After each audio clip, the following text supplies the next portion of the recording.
Hi, you're watching Shakti Yoga Studio presents How to Become a True Yogi. In this episode, we will be talking about the laws of karma. So let's get started. Before we understand the laws of karma, we will first see who these laws apply to.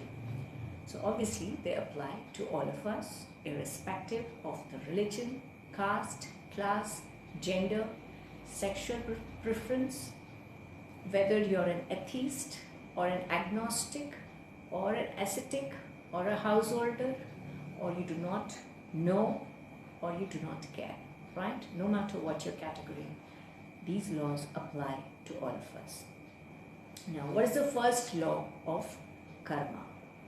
So let us understand what is karma and what is akarma. Action versus inaction. Let us take an example to understand the difference between the two. So what is action?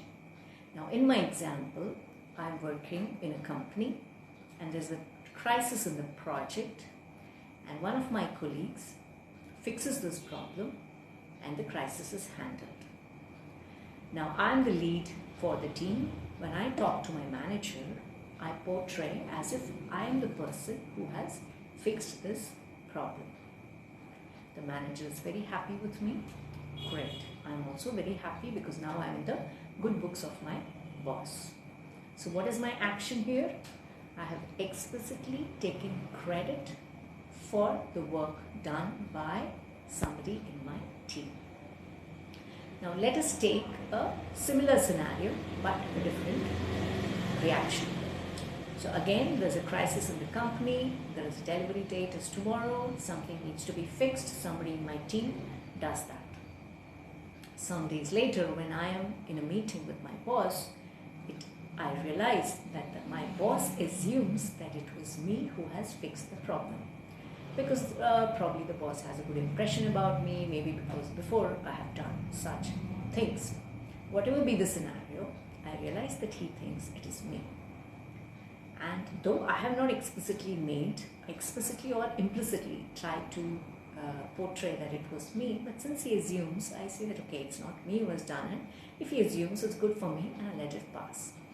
And I come back from the meeting, right? So here, there was an inaction. What was the inaction? I could have chosen to speak out and say that it was not me, but my colleague who has fixed this problem, right? And given credit where it was due. So, is this wrong or is this an action? So yes, it is. So the first law of karma states that inaction is also an action. So when you choose not to do something, your decision to not do is an act in itself. And this Lord Krishna tells Arjuna when he says that he will not fight in the Mahabharata war. Now let us come to the second law of karma. Now when we are saying action and inaction, that's fine. But what is sin and what is virtue? What is good? What is bad? How do we decide that? Is there a book that tells us these are the good things, these are the bad things? Do they remain the same across time? Is it like truth eternal? Now in today's day and age, I find that whenever I say something like this, I find that people question me and say they should be in asterisks with conditions applied. For example, I was having a discussion with a friend of mine and I said that I think children should look after their parents and not enough are doing that. And she says that yes, but what if they have been abused by these parents? It could be physical abuse, it could be mental abuse, emotional abuse, or even sexual abuse. Should they still be expected to look after these parents? That was her question, right? So how do we decide what is the right thing to do? What is a sin and what is a virtue? For that, the answer is that it is your conscience which will tell you your inner voice. If we understand this in terms of the Panch Kosha that we have discussed in the first episode of this series, if you have not watched that video, You will find a link to it in the description box below. Please go and check it out. So in our context, the inner voice is your Vijnanamaya Kosha, or the intellectual layer. This is where your buddhi or your wisdom is going to tell you what is right and what is wrong.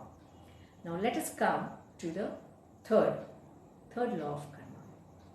Now the third law of karma is very similar to the third law of motion given by Newton. Every action has an equal and appropriate reaction, or we can understand it through what we have been listening to since we were children. As you sow, shall you reap. Jaisi karni, vaisi bharni. Whatever you send out to the universe comes back to you. So every action that we do is like sending out a boomerang. You send it out, it flies around and comes back to you. What changes, let us say, is the color of the boomerang. It can be white to black and all the colors in between, right? But whatever color boomerang you send out, the same color comes back to you. It doesn't change its color. And I've heard a lot of people say that when we are doing business, it is business, so we have to think in the worldly manner. We may have to be corrupt, we may have to bribe people, we may have to do various things because we have to make money. It's business. That's our goal, right? And then from that, tons of money that they get from that, they may start a school or start a trust, a hospital, or do charity, do a lot of things, right? And then they think that this is compensating for that. It is not, because these colored boomerangs that went out are still going to come back.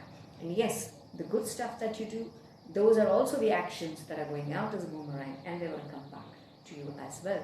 But this does not negate that. A black boomerang that went out is not going to stop its path because you sent two white ones after it.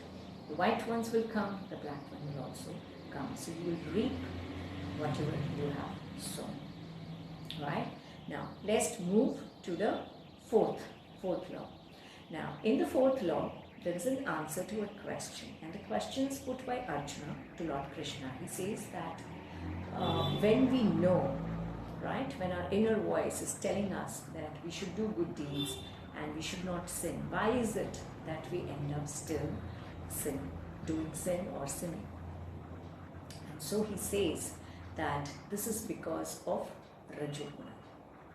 Now what is Rajoguna? Let us first understand the three gunas before we go into the details of what Lord Krishna answers to Arjuna. So there are three types of gunas. What is gunas? Gunas are the qualities or the nature that exists in the creation done by God. The first is sattvic. The base quality of sattvic is purity. The second is rajoguna. Rajoguna, the base quality in that is desire or ambition, activity. The third is tamasic guna or tamoguna, in which the basic quality is lethargy. Alright, so these are the three gunas. Now these three gunas bring out various qualities in us. So all of us have all these three gunas. So the first one is the sattvic guna. Sattvic guna is the purest nature, and the purest nature is the nature of our soul. So what are the qualities? Purity, love, peace, knowledge, happiness, power and bliss. So these are the 7 qualities which are the sattvic qualities, which are the original qualities of our soul. What are the rajoguna qualities? So the base quality here is energy and ambition. Okay. Now from ambition is like desire, which we say is kama in Hindi or Sanskrit.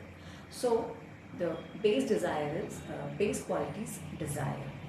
From desire, so what is a desire? To achieve something, to gain something. So when I have desire, right, I would like to succeed. Now if I succeed, right, the first thing that comes in me is pride or ego, right? I am a success. Now along with success comes fear. What is the fear?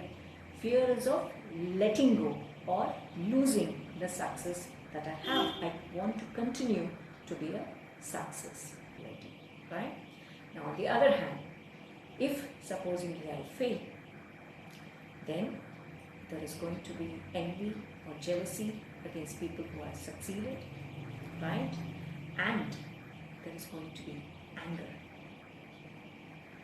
So anger will be there if I lose my success. Anger will be there if I do not get success. So this is the Rajoguna. What is the third? Third is the Tamoguna. Tamoguna, the base quality is lethargy or inactivity. That means the person has no desire to work and achieve. The person wants everything that comes with success, wants comfort, wants luxury, wants everything, but does not wish to put in the hard work that a person with Rajoguna wants to do, let us say. Okay? So the Tamoguna, what does he do? He wants everything. So what is he going to do? He's going to take it, snatch it from that who has. So here there is hatred, there is intolerance, there is evil, there is violence. So all these very dark qualities are part of Tamoguna. So these are the three. Now let us come back to the answer that Lord Krishna gives Arjuna as to why do we end up doing Papa. So he says that because Rajoguna brings about desire in us, and from desire comes moha.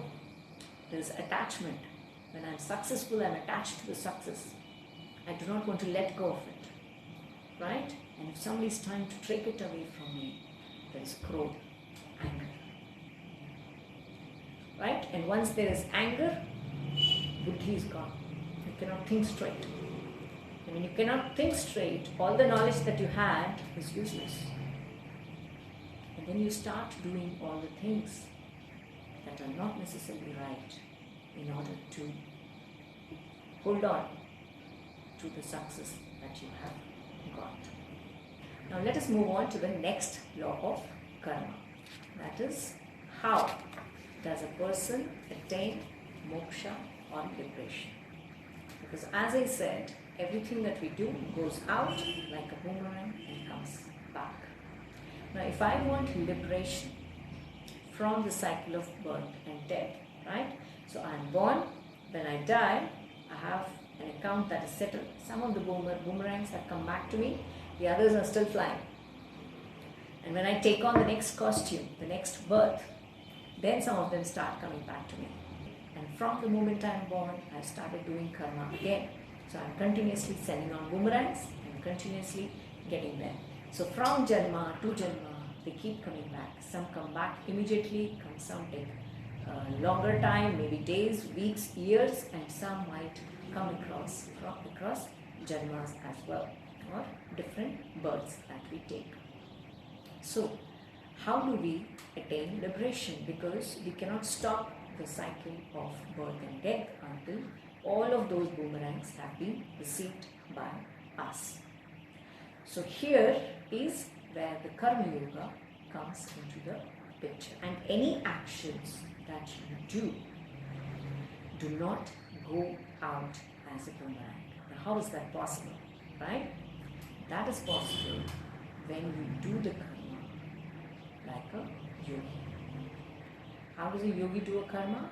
As I mentioned in the first episode, he does it in a selfless and egoless manner, dedicating it to God. When a karma is done in a selfless manner, without any interest of gain to the self, that karma does not bring neither pap nor punya, neither sin nor virtue. So nothing goes out to come back. That's all for today. Thank you. Have a nice day. God bless you all.